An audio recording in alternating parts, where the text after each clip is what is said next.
My ops are trying to plot, but they will never win. And I'm behind the cross, and you will never find me. I'm on a mountaintop, I'm 20 steps ahead of them. All you fakes and all you phonies, you could get behind me.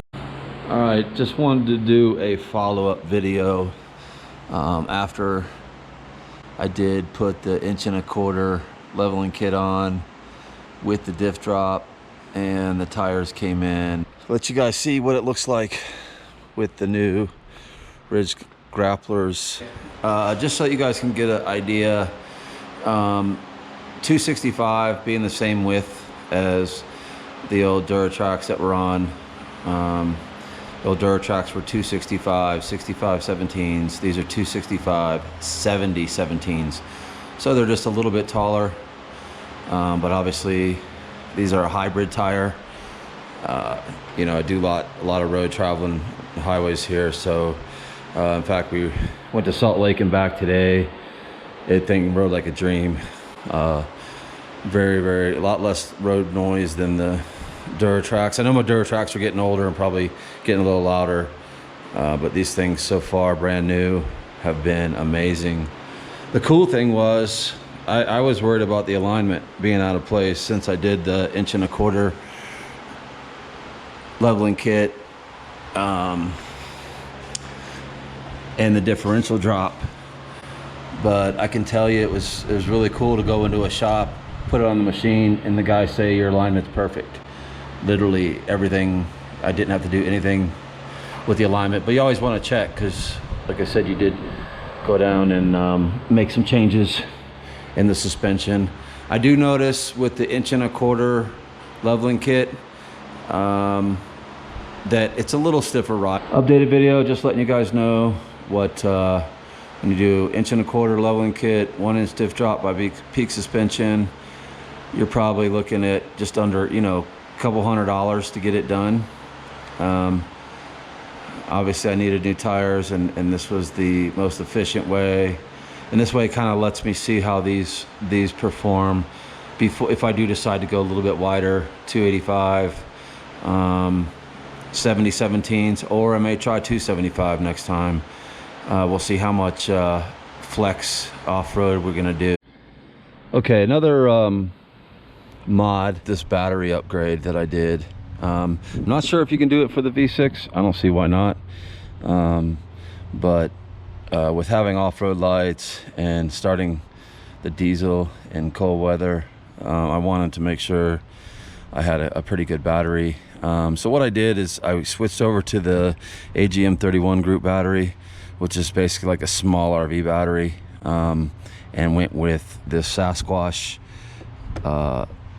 It's actually, it hooks up under here, underneath, and then you got the bolt that goes down to hold the battery in. Definitely takes up more room than the original battery.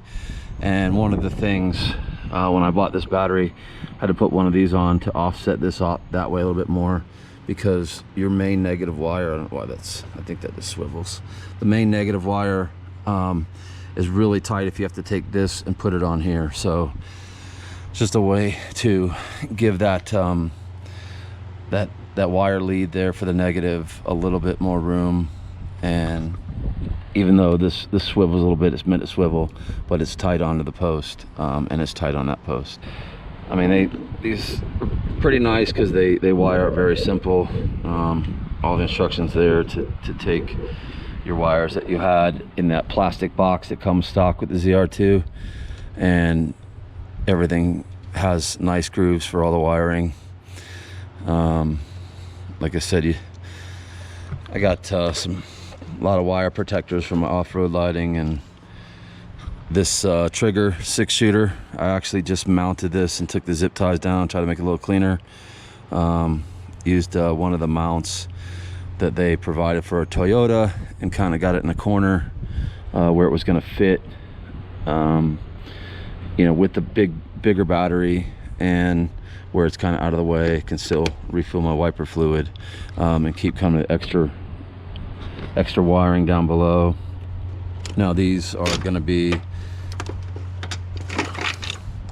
as you can see, these are 4 extra leads that I can plug into to wire other lighting, additional lighting. But one of the things that I wanted to mention about this is obviously when I buy those second ditch lights from Diode Dynamics, you can see that on out of all 6 of these, you got 30 amp fuses in these 2. This is where I'm running the SS3s. They do use a lot of power compared to the little ditch lights I'm getting. And maybe if you got a ditch light that uses very, very little power for like backlighting or something, you have a 5 or 2 5s and 2 10s here. So what I'm probably going to do is run the new little lights off of one of these 10s and maybe the auxiliary backlighting switch on a 5. But the nice thing is it gives you options, and honestly I like this because you're not going through the firewall with all these wires. To me it makes a lot of sense, but not even sure if you could replace these with bigger fuses, so you know, if you're running something with more power. All I know, it's doing what I want it to do. Never had a problem connecting to the thing. Lights have worked. I've had this for at least 2 years almost, and it's never failed me. Had to replace the battery in the controller remote, which I mounted here on the back there. There's a couple batteries, kind of like a watch battery. But nice thing is you can turn the lights on manually from here, or use the switch and it's magnetic. That's the truck after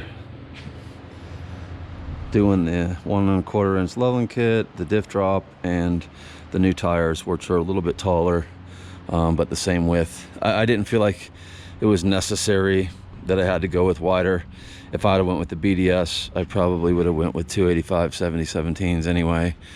You start putting a BDS on here, and you know, it's a mid-sized truck.